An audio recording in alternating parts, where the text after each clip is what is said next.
Hi, my name is Nicole. Welcome to my channel, Travel to Money. In this video, I'll tell you about the long weekend I spent in Cairo, a visit to the pyramids, another Egyptian ATV ride. I'll tell you about what it's like to drive in Cairo and why it was the first and probably last time I will visit there. If you are new here, I have created this channel to help you learn about how to travel, adventure, and have fun on the road to financial independence.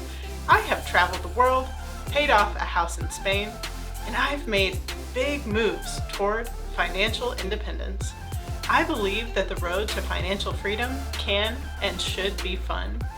I hope that you'll subscribe and join me on this journey, no matter where you are starting from. In this video, I talk about the treatment of women in Egypt, and the topics include things that may be difficult for some to hear.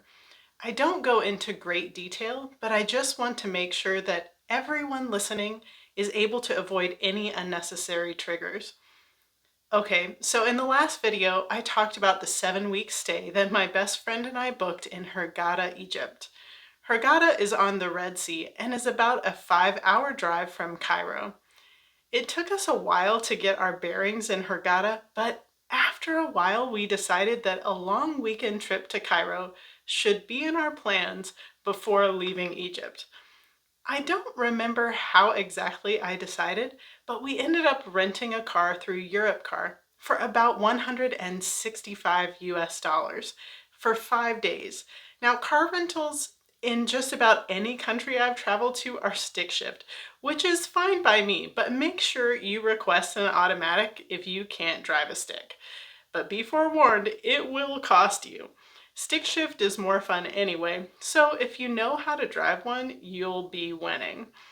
We also booked a double room at Le Méridien Pyramids Hotel and Spa for $237.60 for 3 nights. This was a bit of a splurge trip. I live really simply during most of my travels and generally do whatever I can to save. In doing that, it allows me to spend a little more on special occasions. Even then, I'm still looking for good deals, and most people won't think this is a lot, but you have to consider the difference. We spent $380 for 7 weeks in Hurghada. So spending almost $300 for a weekend in Cairo is not something that is part of my everyday travel life. We initially flew into Cairo before having a driver take us to Hurghada, so we already knew what to expect on the drive. We packed up plenty of snacks for the road and took off for Cairo. The 5-hour drive is mostly just a straight shot without a lot of traffic. On the way to Cairo, there was only one thing I specifically remember happening. My friend Barb was driving the car. There was another car near us that had 4 men in it. They would intentionally slow down or speed up around us and were literally gawking at us, causing quite the irritation. One of the things I'm going to talk about more in this video is the treatment of women in this part of the world and what that felt like as 2 females traveling. Women's rights in Egypt have improved some over the years. However, they are still far from good. In 2020, there was a global gender gap index published that ranks countries based on the severity of inequality. Out of 153 countries, Egypt only ranked 134. Obviously, there is some work to be done. There has been quite the disparity in education and literacy, and though there have been some improvements in recent years, again, there is still a long way to go. Thankfully, in 2001, child marriage became illegal, and women now have to be 18 to marry. It's hard to imagine that when I was just a teenager, the practice of child marriage was still legal. The last thing I want to touch on in this heavy topic is female genital mutilation, which is still practiced in Egypt. In 2014, a demographic and health survey was taken, and the results showed that 92% of women between the ages of 15 and 49 had undergone circumcision. I know that most of my videos are focused on more practical parts of travel or financial independence, and though I don't intend to bring a lot of heaviness to these videos, I would like to steward this platform in a way that at the very least is bringing awareness about issues like these around the world. The more we know, the more we can make a difference through influence, relationships, and giving of our time and our resources to help the most vulnerable. Now, understanding what I've just talked about as far as women's rights in Egypt helps to set the stage for what a female traveler might experience while in Egypt. Women are not considered equal, and you have to understand this if you are planning to travel to Egypt as a female. Now, both my friend and I felt pretty comfortable throughout our time in Hurghada. Were there some annoyances? Yes, but overall we never felt entirely threatened. My friend was proposed to a cajillion times. Men stopped me several times and would ask me about my friend. Is she married? Even though we were pretty comfortable in Hurghada, you should still expect to be stared at. Cairo was a different story for us. In our 3 days there, we continually felt harassed or intentionally misled by men in various scenarios. It's a sad thing to say, but both of us admitted that we'd rather be there with a man, as it would have made us feel more comfortable knowing that having a man with you would mean automatically being treated with more respect. Anyway, let's get the story started. The first adventure was driving in Cairo. I was so thankful that I did a bit of reading about driving in Egypt before renting a car there. It really set me up well for driving expectations. Once you get into the city of Cairo, the traffic is insane and there are very few rules of the road. No one drives between the lines, the middle lane is generally the fastest, and you just have to kind of go with the flow. If you have a type A personality, you probably shouldn't drive in Cairo.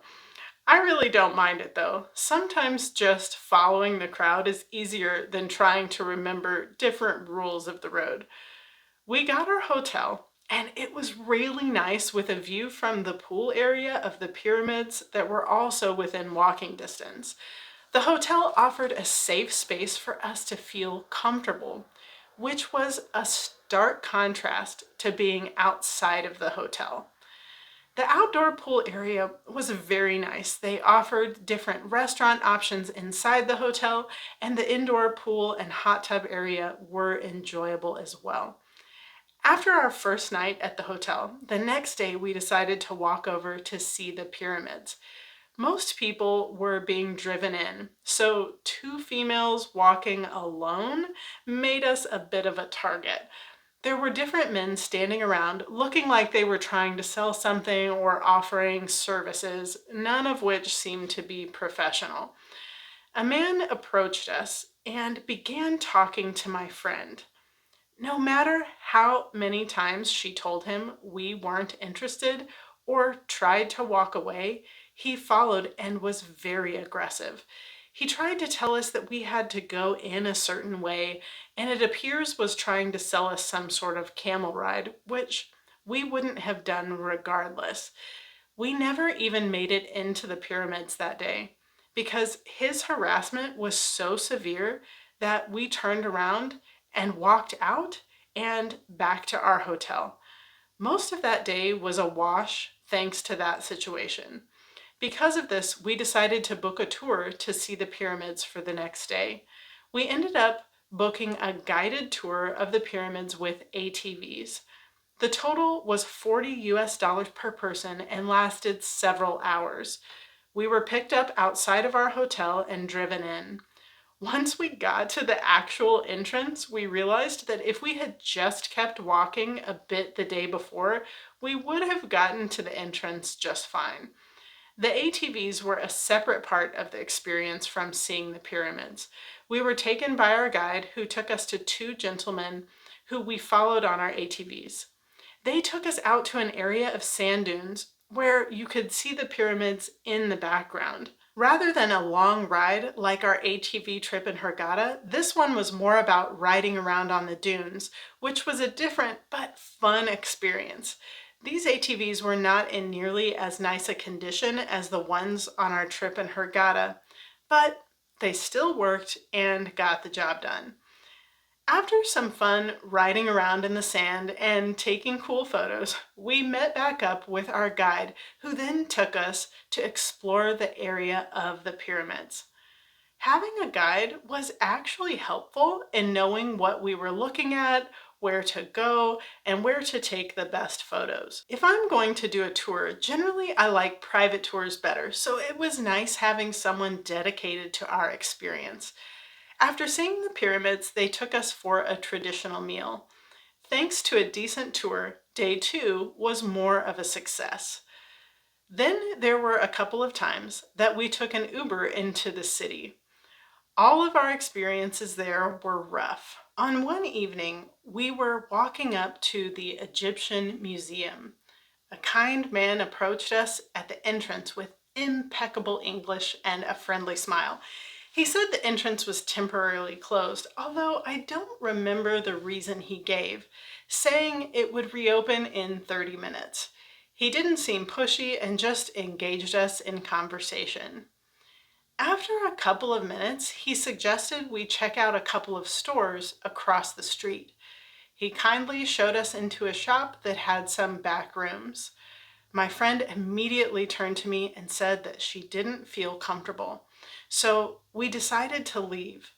He then followed us, continuing to ask questions and trying to make conversation. But now it was really starting to feel uncomfortable. Eventually, we had to tell him to leave us alone. We went back over to the museum, and it appears that all of what the man said had been a lie. The museum entrance was never closed at all. We eventually got into the Egyptian Museum, and it was definitely interesting, though not kept up very well. We saw statues, mummies, and more. Another evening, we went into the city, and we were going to walk across a large bridge to another area of the city. The bridge sidewalk was covered in people, many sitting on the edge or hanging out in groups. The amount of catcalling toward us was unbelievable, and the constant staring made us so uncomfortable that we decided to turn around and not even cross the bridge. We just didn't feel comfortable anywhere. We decided to find a restaurant where we could eat and sit in peace, followed by going back to our hotel. It really felt like every time we tried to go anywhere in Cairo, we were harassed or misled. I'm sure there are those who have had wonderful experiences in Cairo, but this was not the case for us. Unfortunately, it made me not want to be there and will not likely be a place that I will visit again. I do think that if you're in larger groups with at least one man or only booking professional tours, you are likely to have a better experience. For me, when I travel, I like to really embrace the culture. That's a lot harder to do in Cairo. I would gladly go back to Hurghada or El Gouna, Egypt in a heartbeat, but Cairo is the only place in the world other than Dubai where I really didn't love the overall experience. I will say that the hotel was excellent, but you can go to a nice hotel almost anywhere. It is not my desire to put down the people or the culture of Egypt. I would like to bring awareness though. I'm also happy to listen and learn. I fully understand that my 3 days in Cairo are not extensive, so if you have stories of Cairo that look different than mine, I would love to hear about them in the comments. If you've learned anything new here or just enjoyed this video, I would love it if you would give it a thumbs up and subscribe to join me every Sunday where travel and adventure build financial freedom. I can't wait to see where your dreams will take you.